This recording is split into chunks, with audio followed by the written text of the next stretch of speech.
ಭತ್ತದ ನಾಟಿ ಮಾಡ್ದಂಗೆ ಹೊಂಗೆ ಗಿಡ, ನೇರಳೆ ಗಿಡ ಇದೆಲ್ಲ ಭತ್ತದ ನಾಟಿ ಮಾಡ್ದಂಗೆ ಮಾಡೋರಲ್ಲ, ಅದು ಉಳಿತವ ಗಿಡ ಉಳಿದವೋ ಇಲ್ಲೋ ಗೊತ್ತಿಲ್ಲ. ಆಗಲಿ 15 ಲಕ್ಷ 10 ಕೋಟಿ ಖರ್ಚು ಮಾಡಿ ಏನು ದೊಡ್ಡ ಫುಲ್ ಪೇಜ್ ಆರ್ಟಿಕಲ್ ಕೊಟ್ಟು ಬಣ್ಣದ ಚಿತ್ರಗಳನ್ನ ಹಾಕ್ಕೊಂಡು ಅವೇನಾಗಿವೆ ಸ್ವಲ್ಪ ತೆಗೆದು ನೋಡಿಸಿ.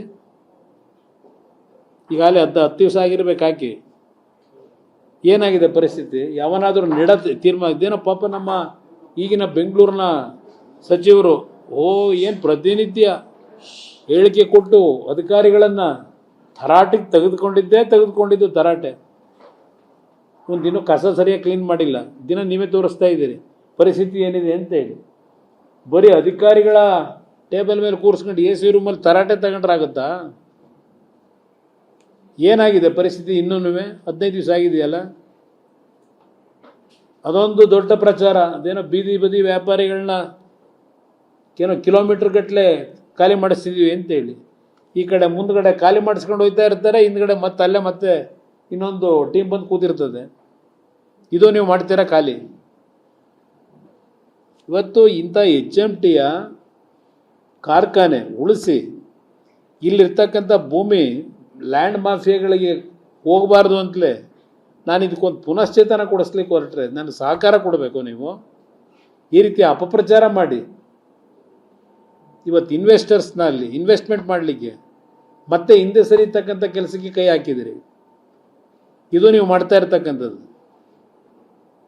ಅದನ್ನು ಇವತ್ತು ಮಾಧ್ಯಮದ ಮಿತ್ರರಿಗೆ ಹೇಳ್ತೀನಿ, ನಿಮ್ಮ ಮುಖಾಂತರ ನಮ್ಮ ಸಿಬ್ಬಂದಿಗಳು, ನಮ್ಮ HMTಲಿ ಕೆಲಸ ಮಾಡ್ತಕ್ಕಂಥ ನೌಕರರು ಯಾರು ಗಾಬರಿ ಆಗಬೇಕಾಗಿಲ್ಲ, ಆತಂಕಕ್ಕೂ ಒಳಗಾಗಬೇಡಿ. ಇವತ್ತು ನಾನು ಈ ಒಂದು ಆಕಸ್ಮಿಕವಾಗಿ ಕೇಂದ್ರದಲ್ಲಿ ಕೈಗಾರಿಕಾ ಸಚಿವನಾಗಿರ್ತಕ್ಕಂಥದ್ದು ಯಾವ PSU ಯೂನಿಟ್ಗಳು ಮತ್ತೆ ಪುನಶ್ಚೇತನಗೊಳಿಸಲಿಕ್ಕೆ ಸಾಧ್ಯ ಇದೆ, ಅದನ್ನು ಪುನಶ್ಚೇತನಗೊಳಿಸಬೇಕು ಅಂತಕ್ಕಂಥ ಹಿನ್ನೆಲೆಯಲ್ಲೇ ನನ್ನ ಕರ್ತವ್ಯ ನಿರ್ವಹಣೆ ಮಾಡ್ತಾ ಇದ್ದೇನೆ. ಗಾಬರಿ ಆಗಬೇಡಿ ಅಂತಕ್ಕಂಥದ್ದನ್ನು ನಿಮ್ಮ ಮುಖಾಂತರ ಹೇಳಲಿಕ್ಕೆ ಬಯಸ್ತೇನೆ.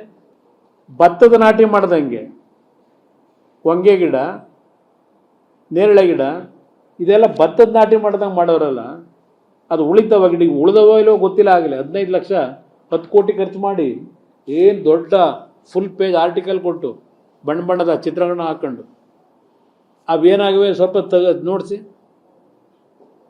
ಈಗಾಗಲೇ 10 ದಿವಸ ಆಗಿರ್ಬೇಕು ಹಾಕಿ.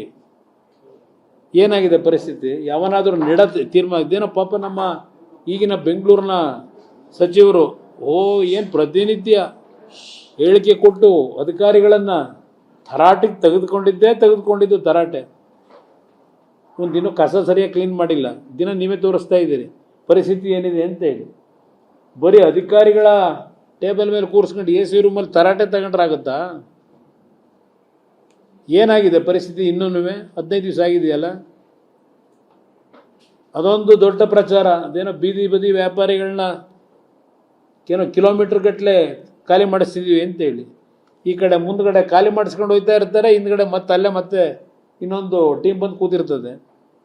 ಇದು ನೀವು ಮಾಡ್ತೀರಾ ಖಾಲಿ? ಇವತ್ತು ಇಂಥ HMTಯ ಕಾರ್ಖಾನೆ ಉಳಿಸಿ ಇಲ್ಲಿರ್ತಕ್ಕಂಥ ಭೂಮಿ ಲ್ಯಾಂಡ್ ಮಾಫಿಯಾಗಳಿಗೆ ಹೋಗಬಾರ್ದು ಅಂತಲೇ ನಾನು ಇದಕ್ಕೊಂದು ಪುನಶ್ಚೇತನ ಕೊಡಿಸ್ಲಿಕ್ಕೆ ಹೊರಟ್ರೆ ನನಗೆ ಸಹಕಾರ ಕೊಡಬೇಕು. ನೀವು ಈ ರೀತಿ ಅಪಪ್ರಚಾರ ಮಾಡಿ ಇವತ್ತು ಇನ್ವೆಸ್ಟರ್ಸ್ನಲ್ಲಿ ಇನ್ವೆಸ್ಟ್ಮೆಂಟ್ ಮಾಡಲಿಕ್ಕೆ ಮತ್ತೆ ಹಿಂದೆ ಸರಿತಕ್ಕಂಥ ಕೆಲಸಕ್ಕೆ ಕೈ ಹಾಕಿದಿರಿ. ಇದು ನೀವು ಮಾಡ್ತಾ ಇರ್ತಕ್ಕಂಥದ್ದು. ಅದನ್ನು ಇವತ್ತು ಮಾಧ್ಯಮದ ಮಿತ್ರರಿಗೆ ಹೇಳ್ತೀನಿ, ನಿಮ್ಮ ಮುಖಾಂತರ ನಮ್ಮ ಸಿಬ್ಬಂದಿಗಳು, ನಮ್ಮ HMTಲಿ ಕೆಲಸ ಮಾಡ್ತಕ್ಕಂಥ ನೌಕರರು ಯಾರು ಗಾಬರಿ ಆಗಬೇಕಾಗಿಲ್ಲ, ಆತಂಕಕ್ಕೂ ಒಳಗಾಗಬೇಡಿ. ಇವತ್ತು ನಾನು ಈ ಒಂದು ಆಕಸ್ಮಿಕವಾಗಿ ಕೇಂದ್ರದಲ್ಲಿ ಕೈಗಾರಿಕಾ ಸಚಿವನಾಗಿರ್ತಕ್ಕಂಥದ್ದು ಯಾವ PSU ಯೂನಿಟ್ಗಳು ಮತ್ತೆ ಪುನಶ್ಚೇತನಗೊಳಿಸಲಿಕ್ಕೆ ಸಾಧ್ಯ ಇದೆ, ಅದನ್ನು ಪುನಶ್ಚೇತನಗೊಳಿಸಬೇಕು ಅಂತಕ್ಕಂಥ ಹಿನ್ನೆಲೆಯಲ್ಲೇ ನನ್ನ ಕರ್ತವ್ಯ ನಿರ್ವಹಣೆ ಮಾಡ್ತಾ ಇದ್ದೇನೆ. ಗಾಬರಿ ಆಗಬೇಡಿ ಅಂತಕ್ಕಂಥದ್ದನ್ನು ನಿಮ್ಮ ಮುಖಾಂತರ ಹೇಳಲಿಕ್ಕೆ ಬಯಸ್ತೇನೆ.